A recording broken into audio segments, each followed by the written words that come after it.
예, CBS 박정희 한판승부 함께하고 계십니다. 말씀드린 대로 오늘 민주당 전당대회 당대표 출마를 공식 선언한 분이시죠. 김민석 전 국무총리를 바로 만나보겠습니다. 총리님 어서 오십시오. 안녕하세요. 출마 선언한 후 첫 인터뷰로 나와주셨습니다. 그러네요. 감사드립니다. 자, 일단 당권 주자로 오늘 제일 먼저 공식적으로 출마 선언하셨습니다. 일단 광주에서 오전에 하셨고 또 오후에는 서울 국회에서 출마 선언하셨습니다. 이 두 가지 의미가 있을 것 같은데. 광주와 서울이 다 민주주의를 상징하는 곳이죠. 예, 광주는 5.18, 또 서울은 빛의 혁명. 그리고 두 곳 다 지금 새로운 의미에서의 미래를 상징한다고 봅니다. 예, 광주에서 시작하는 이제 3대 메가 프로젝트가 서남권, 충청, 영남 이렇게 이어지는 완전히 새로운 산업 지도를 그리는 출발지가 됐고, 예, 서울은 이제 또 글로벌한 새로운 중심지로 부상하고 있기 때문에 예, 그런 의미에서의 민주주의와 역사, 미래 이걸 다 상징하는 어떤 그런 의미가 있고, 예, 또 달리 얘기한다면은 3대 메가 프로젝트라는 이재명 정부의 지금부터의 최대의 과제를 국회가 지원해야 하기 때문에 제가 당대표에 나가는 이유도 이재명 정부 성공을 이제는 국회와 당에서 뒷받침하는 것이 좋겠다라고 생각해서 이제 당대표에 나가는 것이기 때문에 예. 뭐 그런 것들을 복합적으로 상징한다고 볼 수 있습니다. 예, 그런 의미에서 이제 오전에 광주, 저녁 오후에 서울에서 이제 말씀하신 건데, 당 대표 이 시점에 왜 김민석이어야 하는가?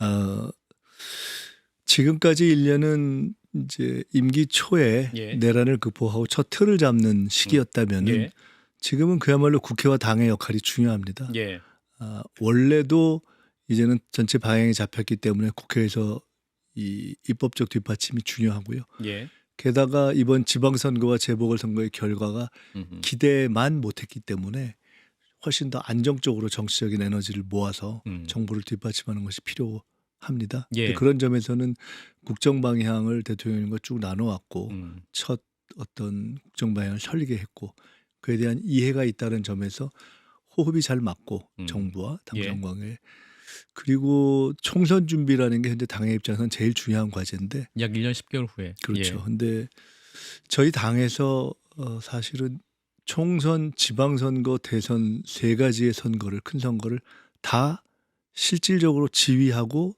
승리해본 예, 유일한 사람입니다. 제가 현재. 예, 현재 그것은 뭐 과거에 당대표를 했던 분들을 포함해서 총선, 지방선거, 대선을 다 지휘해보고 다 승리해본 것은 현재는 제가 유일합니다. 그래서 그런 점에서 국정의 성공에 필요하고 총선 준비에 제일 도움이 될 거다. 물론 저는 안 해봤지 않습니까? 당대표를 두 번은 두번 해보셨고, 해보셨고 예, 네, 그런 것도 있죠. 네, 그런 의미에서 이번엔 그냥 나다. 개인적으로 한 번씩 하셨는데 그만하세요 이러고 싶은 생각이 또 있고. 지난주에 그 용산에서 세 분 만나셨을 때 그 테이블에 그냥 말씀하시지 그랬어요. 그냥 편하게. 저희 같이 만나서야 뭐 서로가 다 편하게 얘기하니까요. 예, 예. 자, 그래서 오늘 이제 하신 말씀을 보니까 그래도 계속 절제를 하시다가 오늘은 좀 표현을 좀 직접적으로 하신 것 같아요. 지난 1년간 자기 정치의 폐해가 당과 당정 협력을 혼선에 빠뜨렸다. 이제 당대표 교체라는 결단을 내려달라. 이런 말씀을 주셨는데 여기서 자기 정치의 폐해가 무엇이냐? 이거 구체적으로 말씀해 주실까요? 한편으로는 여당의 정치는 결국은 당정 관계, 당정 협력을 안정적으로 끌고 가는 것이고 예. 또 한편으로는 당내의 민주적 토론을 잘 조율하고 끌고 가는 것인데 예. 그런 점에서 기존의 당의 운영은 한편으로는 당정 간에 있어서의 불협화음을 계속 만들었고 또 한편으로는 당내에 있어서 주요 사안들을 안정적으로 이렇게 토론을 수기와 토론으로 이끌어가지 못했다고 봅니다. 예. 그러면서 생긴 어떤 잡음 또 문제점들이 대표적인 것들이 이 절차와 수기가 무시됐던 합당 추진 과정이 결국은 갈등을 가져오고 결론은 못 내고 예. 검찰개혁 추진 과정도 사실은 훨씬 더 안정적으로 갈 수 있었는데 그 과정에서 관리에 상당한 문제점이 있었다고 봅니다. 예. 공천도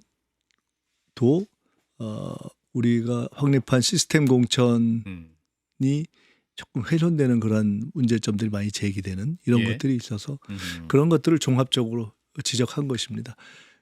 제가 자기 정치라고 표현했지만 조금 쉽게 얘기한다면 예. 결국 선거나 정당은 책임 윤리가 기본이기 때문에 예. 잘하면 계속하고 그렇지만 아주 잘하지 않으면 어지간히 잘하면 그냥 한 번씩은 바뀌는 것이 맞고요. 예. 근데 만족할 만한 결과가 안 나오면은 교대하고 교체하는 것이 기본이죠. 예. 그런 점에서는 지난 선거가 국정 지지율을 이렇게 바로 연결할 만한 그런 결과가 되지 못해서 예. 기대할 만한 예상했던 만족할 만한 승리다라고는 아무도 이야기하지 못하고 있지 않습니까? 그렇습니다. 그럴 경우에는 바꾸는 것이 기본이라고 봅니다. 예. 아까 이제 합당 문제, 또 검찰 개혁 관련 추진 문제, 공천 관련, 그 지방선거 공천 문제겠죠. 여기서 이제 자개 정치의 폐해라고 하셨는데, 그럼 이 정청래 전 대표 자개 정치의 목적은 뭐였습니까? 그러니까 연임 혹은 그 그것은 이후의 이제 과정 목적까지를 논할 필요는 없는 것 같고요. 그런가요? 예. 예, 당 운영에 있어서 말씀드렸던 당정 간의 조율 그리고 당내의 토론이 음. 원활하고 조직적으로 잘 이루어지지 못하는 것 음. 그것이 결국은 민주적인 어떤 토론이 활발하게 이루어지지 않은 예. 그런 의미에서의 독단성 뭐 이런 것들을 자기 정치라고 표현할 수 있는 거겠죠. 그렇군요. 이제 강훈식 대통령 비서실장이 지난 민주당 워크숍에서 그 중도층을 뽑기 위한 제3의 길을 말씀을 하셨는데 오늘 또 총리께서도 끊임없이 확장하는 대통합 전략을 말씀하셨습니다. 그럼 이 제3의 길이라는 것은 대통합의 길을 말씀하시는 겁니다.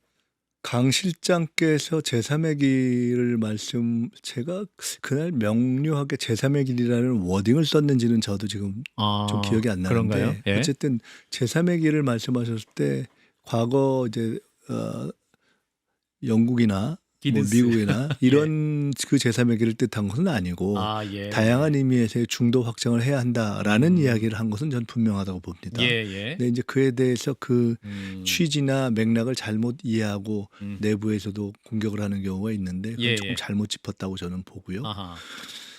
내부에서 통합하면서 연대하면서 확장하는 것 그것은 김대중, 노무현, 문재인 그리고 이재명 대통령에게 이르기까지 예. 우리 민주당이 기본적으로 추구해온 흐름입니다. 예. 내부를 통합하고 약간 다른 세력과 연대하면서 그 전체적으로 중도와 함적 보수까지 확장하려고 하는 것은 예. 안 하면 이상한 거죠. 그렇기 때문에 그건 뭐 당연히 그 김대중 대통령 때부터 지금까지 쭉 추진해 온 것이고요. 저는 그것을 그 또한 지난 1년의 당 운영에 있어서 예. 그렇게 하는 데 있어서 좀 부족함이 있지 않았나라는 생각을 합니다. 그게 흔히 통합을 강조하냐 확장을 강조하냐 이런 식으로 이분법적으로 논의되는 경우가 있는데 예. 그건 전혀 잘못 짚은 거라고 봅니다. 통합이 잘 안 되면 확장도 안 되고요. 예. 확장이 안 되면 통합도 잘 안 됩니다. 그건 너무 당연한 것입니다. 예. 우리 편만 꼭 붙잡고 있으면 다른 어떤 중간이나 외부 세력을 함께 포용하고 넓히는 노력을 하자면 어떻게 정치를 하고 어떻게 선거에 이기겠습니까? 예. 그렇게 해서 선거 승리의 전망이 없으면 내부가 어떻게 단결이 되겠습니까? 그렇기 때문에 내부의 단결 통합, 외부의 확장은 동시적으로 이루어지는 것이다 이렇게 생각하고 그 어느 한쪽을 강조하거나 그걸 분리하는 것 자체가 굉장히 좀 형이상학적인 것이다 이렇게 생각을 합니다. 이제 그런 의미에서 예. 저는 내부의 통합, 단결, 연대 확장 작업을 대대적으로 전개할 생각을 가지고 있습니다. 그렇군요. 근데 이제 대통령께서 외연 확장 기조에서 임명했던 분이죠. 이병태 규제합리화위원회 부위원장. 이분이 이제 5.18이 성역화됐다라고 말해서 이제 청와대가 공개 공고를 했었는데 5회 청와대 사퇴 공고가 있었고 이후에 사퇴가 된 것 같습니다. 사의를 수용한 것 같습니다. 이 부분은 어떻게 보십니까? 흔히 우리 편이라고 예, 얘기하는 예. 이념이라든가 스펙트럼이 같은 분들 내에서도 어떤 때는 부정도 있고 어떤 때는 오리도 있고 어떤 때는 잘못된 판단을 하기도 하지 않습니까? 예. 그런 경우에는 그에 대해서 시시비비를 가려서 사퇴할 부분은 사퇴하고 바로잡을 부분은 바로 잡으면 되는 것이죠. 예. 이병태 부위원장의 경우는 그런 의미에서는 과거에 아마 홍준표 전 맞습니다. 시장님을 가깝게 했던 분으로 맞아요. 제가 알고 있고 예. 또 그런 의미에서 전혀 좀 보수 스펙트럼에 속하는 음. 분입니다. 큰 틀에서 보수 스펙트럼에 속하는 분도 함께하는 게 좋겠다 하는 것은 기조였고, 나 그분이 개인적으로 잘못된 판단을 가지고 있으면 그거는 바로 잡으면 되는 것이죠. 예. 그래서 그 5.18 문제를 표현의 자유라는 식으로 접근하는 것은 저는 굉장히 잘못된 접근이었다고 보고요. 예. 그것 때문에 저도 어제 김남준 의원이 그 글을 쓴 어떤 글을 보고서 그걸 SNS, 제가 예. 공유를 했었는데, 아하, 예. 일종의 이거는 헌법적 가치에 속하는, 그러니까 헌법이 개헌 헌법 전문에 수록만 안 됐다 뿐이지 이미 국민의 인식에서는 헌법 전문에 들어가 있는 헌법적 가치에 속하는 부분이고, 예. 우리 국민의 헌법적 가치를 넘어서 세계적 어떤 세계의 시민적 가치에 해당하는 부분이기 때문에 예. 우리가 표현의 자유라는 것에도 한도가 있다라는 점에서 비추어 보면은 저는 그것을 그렇게 접근하는 것은 좀 잘못 판단한 것이다 이렇게 보고요. 그 점에 대해서 청와대가 그렇게 판단한 것도 저는 뭐 당연하다고 생각하고, 또 당사자가 지금 사퇴를 하셨는지 예. 제가 지금 소식은 못 들었는데요. 예. 그러니까 수용했다고 본인이 네, 사퇴하겠다고. 그렇게 예. 된다면 그런 것이 전체 정부의 기조에 맞지 않으면 정부에서 일하는 건 어렵지 않겠습니까? 예. 자, 이제 총리님이 그 당대표의 출사표를 던지시자 이제 출마 선언문을 보고 또 비판하는 분이 있습니다. 이제 이성윤 의원 같은 분이 이제 구체적으로 이렇게 질문을 한 게 뭐냐면, 이제 국회 계엄 해제 결의안 표결에 불참한 이유가 무엇이냐. 이제 우리 특히 이제 민주당 의원과 계엄 선포 직전에 통화를 하셨다고 하는데, 그럼 즉시 국회를 오셨어야 되는데 왜 안 오셨느냐? 이 부분은 뭐라고 말씀하시겠습니까? 그 일단 이성윤 의원은 허위 사실을 말씀하셨기 때문에 아, 그런가요? 좀 예. 곤란해지시겠다는 생각을 하고 있습니다. 예. 어떤 면에서 곤란해지실까요? 그 지금 저도 얼핏 좀 전에 봤는데 예, 예. 계엄이 일어날 거라고 하는 내용을 마치 직전에 전화 통화를 해서 들었는데 안 간 예, 것처럼 예. 이런 식으로 하셔서 예. 저건 명백한 허위 사실인데 어떻게 음. 법을 하고 검찰 출신인 분이 저렇게 하나? 음흠. 저건 허위 사실에 의한 명예훼손일 때, 그래서 저는 사실 조금 걱정스럽게 생각하고 있습니다. 그리고 이 부분에서 그럼 대응하실 생각도 있으신 건가요? 아니면 다른 예. 뭐 시민단체 같은 데서 요새는 저런 걸 다 음. 문제를 삼아서 예. 제가 뭐 굳이 직접 대응은 아니고 뭐 이 명백하게 팩트가 틀린 부분이고, 예. 하기 명백한 허위 사실이다라는 점. 근데 이제 후보님께서 예.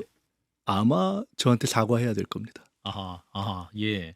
근데 오늘 또 이제 정청래 전 대표가 SNS에 이런 글을 쓰셨네요. 그러니까 단결하면 승리한다. 저는 단결 언어, 동지 언어만 쓰겠습니다. 네거티브를 하지 않겠습니다. 이렇게 언급을 했는데, 이걸 두고 이제 총리님을 겨냥한 것이 아니냐. 이제 본인의 지난 1년의 어떤 지도부 활동에 대한 평가에 대해서 네거티브다. 뭐 이렇게 좀 생각하시는 것 같은데요. 뭐라고 말씀하세요? 정치에서 예.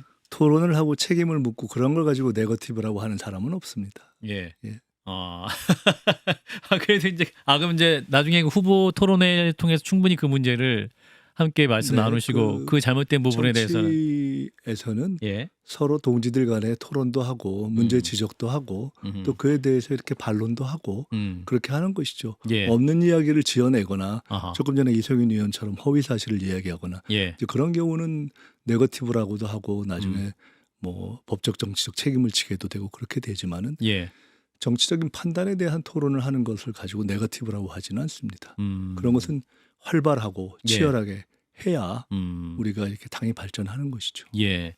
또 이제 레이스가 본격화되면서 또 핵심 의제 중 하나가 될 것으로 보이는 게 이제 보안 수사권 폐지 문제인데, 이제 총리님도 이 부분에서 폐지 입장을 분명히 밝히긴 하셨습니다. 그러나 이게 이제 속도와 시행 시기 문제에 있어서 언제 할 것이냐. 이를테면 정청래 전 대표는 재헌절에 전까지 처리하자 이런 말씀을 하시던데, 총리님께서 어떤 입장이십니까? 저는 그걸 이미 5월 달에 끝내자고 했던 사람이기 때문에 예. 지금 그 시기의 문제를 논하는 것에 대해서는 저는 뭐 어떤 다른 특별한 의견을 가지고 있지 않습니다. 이미 5월 달에 끝내자고 제안을 했었고 예. 그때 당의 사정으로 그것이 늦어졌기 때문에 예. 지금 그 시기는 현재의 당 지도부가 최대한 빨리 풀어가면 된다고 생각하고 있습니다. 그런데 5월 중에 이제 당의 처리 요청을 하셨다고 하는데, 정청래 전 대표는 당의 처리를 요청했던 기억이 없다. 그래서 이렇게 기억이 없다고 해서 사실이 없는 것은 아니죠. 그리고 그런가요?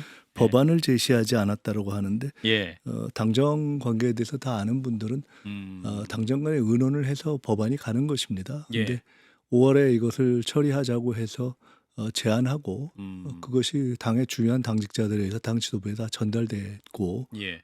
그런데 그때 안 했으면 좋겠다 하는 의견이 또 이렇게 역으로 왔고 당에서. 뭐 그랬기 때문에 예. 그걸 제가 뭐 시시콜콜이 얘기하지 않아도 그 팩트가 사라지는 것이 아니기 때문에 예. 그렇습니다. 더 알겠습니다. 중요한 것은 예. 보안 수사권 문제에 대해서는 이미 제가 정부의 입장을 페이지로 정리했고 예. 제 입장도 일관되게 그랬고 또 그것을 가급적인 빨리 땡기려고 하는 노력을 했었고 예. 그렇기 때문에 쟁점이 되지 않는다고 생각합니다. 예. 그런데 이제 문재인 전 대통령과 이재명 대통령이 지난 7월 1일에 오찬을 함께 하시면서 요 관련 문제를 얘기하셨는데 이제 주요 후보님들은 폐지 입장이신 건 분명히 보입니다. 그런데 문재인 전 대통령도 이게 지금 국민들의 피해가 없도록 마지막까지 세심하게 준비해 달라. 이렇게 또 이재명 대통령에게 당부 말씀하신 것 같아요. 이 말씀은 사실은 대통령의 입장과도 동일한 것 같습니다. 이재명 그렇습니다. 대통령도 폐지지만 만에 하나라도 그 국민들에게 피해가 가는 건 없는지 숙의해달라, 숙고해달라 이렇게 말씀했잖아요. 그렇습니다. 이미 잘 아시다시피 대통령께서 수차에 걸쳐서 그러니까요. 보안 수사권의 원칙은 이런데 그래도 예외가 불가피하지 않나 일부 있어야 되지 않나 그 문제를 토론해 달라고 제기하신 맞아요. 것과 네.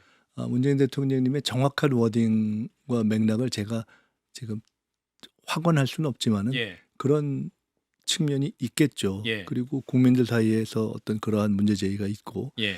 그러나 이제 종합적으로 볼 때 정치 검찰의 폐해를 오랫동안 지켜보고 그 피해를 입은 분들 뭐 저도 그런 피해자의 한 사람이지만 그렇죠. 예. 그렇게 해서 정치 검찰의 문제를 검찰 개혁이라는 방식으로 풀어야 된다고 생각하는 그 주된 문제의식을 갖고 있는 층에서 현재로는 예. 일단 수사기소 분리의 원칙에 충실해서 보안 수사권을 없애야 하는 것이 우선이다라고 예. 판단하는 쪽이 다수이기 때문에 예. 그래서 현재로서는 보안 수사권 폐지를 일단 짓는 것이 좋겠다고 정부 내에 많은 논의가 있었지만 어쨌든 제가 책임지고 정리한 것이거든요. 예. 예. 그렇기 때문에 지금은 그렇게 해가면서 제기되는 많은 문제들에 대해서 어떻게 다른 보완책이 있는지를 그래서 그것도 정부가 여러 가지 논의와 참고 의견을 축적한 것이 있지만 예. 보안 수사권 폐지라는 입장을 정리하되 법안으로서 그거를 국회에 보내는 방식보다는 그 입장에 기초해서 당과 국회에서 의견을 만들어 주시라라고 한 것이기 때문에요. 예. 그것을 이제 당에서 얼마나 속도를 내느냐에 달려 있다고 생각합니다. 알겠습니다. 그간 정부에서 축적했던 여러 자료들은 충분히 참고하실 수 있게 참고 자료로 제공될 것입니다. 예. 자, 아까 서두에 그 3대 메가 프로젝트 관련해서 이제 당대표가 되시면 또 이재명 정부의 그 역할을 뒷받침하겠다 이런 말씀을 하셨는데 정청래 전 대표는 그 7월 1일 날 그 전북에 가서 전북 소외 발언을 했더군요. 그러니까 이원택 지사 취임식 가셔서 아마도 이제 광주에 집중이 돼 있고 전북은 좀 지원이 없다. 이런 취지로 해서 걱정하지 마라라고 이제 이런 말까지 하고 오셨단 말이죠. 이 전북 소외 발언에서 이제 당내에서도 비판이 많이 나오고 있습니다만 이 총리께서는 어떻게 들으셨습니까? 제가 뭐 정 대표가 말씀하신 것에 대해서 이제 코멘트할 필요는 없는 것 같고요. 예. 기본적으로는 이게 이제 이번에 일종의 1차 발표이고 예. 앞으로 쭉 이렇게 전체적인 큰 프로젝트들이 진행되면서 예. 내용이라든가 지역이라든가 또는 구체적인 사업이 이렇게 세부적으로 발표되는 과정들이 남아있기 때문에 예. 지금 이게 다 끝난 건가 하는 뭐 이런 식의 생각을 지금 현 시점에서 할 필요는 없는 것 같고 더 중요한 것은 지금은 이제 지방 정부가 주도적으로 예. 우리 지역에서 어떤 사업을 해나가는 것이 적절한데 그것을 이런 방식으로 지원할 수 있으니 기업이 이렇게 해달라라는 것을 일종의 크리에이티브 아하. 그러니까 창의적인 제안과 조건을 자꾸 제시하면서 문제를 풀어가는 것이거든요. 예. 그래서 저는 그것을 지금은 전북 도와도 이야기를 할 텐데 예. 그렇게 접근해 가는 것이 좋고 그렇게 하면 충분히 긍정적인 해결의 영역이 있다 저는 그렇게 보고 있습니다. 예. 제가 총리 시절에 제일 집중했던 과제 중에 하나가 새만금의 현대차 음. 투자를 지원하는 겁니다. 예. 굉장히 빠른 속도로 현대차에서 제기하는 문제들을 해결했거든요. 예. 거의 최초의 어떤 플랫폼이었습니다. 음. 범정부가 함께해서 제가 당장 요새 저희 장모님하고 집을 익산에 얻어가지고 살고 익산. 있는데 아니, 맞네요. 굳이 그렇게 따지면 나 가까운 동네 잘 발전하는 게 좋죠. 예. 그러니까 이제 그런 차원의 문제를 떠나서 음. 이것은 우리가 전체적으로 대한민국의 산업 지도가 바뀌어가고 있기 때문에 음. 각 이 지방자치 단체에서 음. 효율적이고 창의적인 해법들을 자꾸 제안하면서 이거는 풀어가면 되는 문제다 이렇게 생각합니다. 예. 또 하나의 당권 레이스의 중요한 논쟁 중에 하나가 적통 그리고 그를 통한 파묘 논쟁입니다. 지지자가의 또 멸칭 공방까지 있는 건 알고 계실 것 같고, 그래서 이게 전당대회가 끝이 나도 이게 또 진보 진영 내부에 상처가 계속 남아 있을 것 같기도 해서 이런 우려는 우리 총리께서는 어떻게 보고 계십니까? 애들이 싸워도 상처가 나는데 그러니까요. 어른들이 정치를 갖고 이렇게 갈등하고 경쟁하는데 이런저런 갈등이 있을 수 있죠. 예. 그러나 저는 기본적으로 민주당이라는 정당의 역사성을 믿습니다. 예. 그리고 저희가 과거에 상당 기간 분열하고 갈등하고 심지어 분당까지 했던 경험이 있습니다. 예. 다시는 그런 과거로 돌아갈 수 없고 더구나 현재 민주진영의 지도자들이신 우리 현재 이재명 대통령과 또 전직 문재인 대통령 그리고 그뿐만이 아니라 많은 이 민주주의를 사랑하고 또 예. 민주진영에 대한 애정과 책임감을 가지고 있는 분들이 예. 이런 것이 결정적인 어떤 갈등으로 가면 안 된다는 책임감을 가지고 있기 때문에 예. 저는 전당대회 후에 잘 풀릴 거라고 보고 제가 아마도 가장 잘 비교적 할 수 있는 일 중에 하나가 이렇게 전당대회 후에 여러 가지 갈등들을 완화하고 조화시키는 것일 거라고 생각합니다. 제가 뭐 비교적 척지면서 정치를 하지 않고 여러 가지 문제들을 조화롭게 푸는 좀 스타일이어서 예. 그 문제에 관련해서는 아마 일정하게 실제로 그렇게도 풀 것이고 또 기대하셔도 좋다 이렇게 생각합니다. 그렇군요. 끊임없이 이제 확장하는 대통합 전략을 하겠다 이런 말씀하셨고 사실은 내용적으로 보면 지금 당대표 하시면 이제 1년 10개월 후에 총선도 지휘하셔야 되고 공천도 해야 되지 않습니까? 그러면 대표로서 하실 그 공천 전략이나 혹은 공천에도 그런 통합 전략을 쓰시겠다. 말씀처럼 삼박자죠. 예. 내부는 똑같은 세력은 통합해야 되고 예. 조금 다른 예를 들어서 저희가 이제 과거에 진보당이나 기본소득 약간 더 진보적성이 강한 맞아요. 예. 이런 거는 연대가 될 것이고 그리고 확장도 동시적으로 진행되는 것이고 무엇보다 저는 진보 보수 중도를 망라한 대대적인 합리적인 신진 인사의 영입을 바로 시작할 생각을 가지고 있습니다. 바로 시작하십니까? 그렇게 해야 될 거라고 생각합니다. 그렇군요. 그러니까 뭐 선거 임박해서 하는 깜짝 쇼가 아니라 그것은 아니라고 봅니다.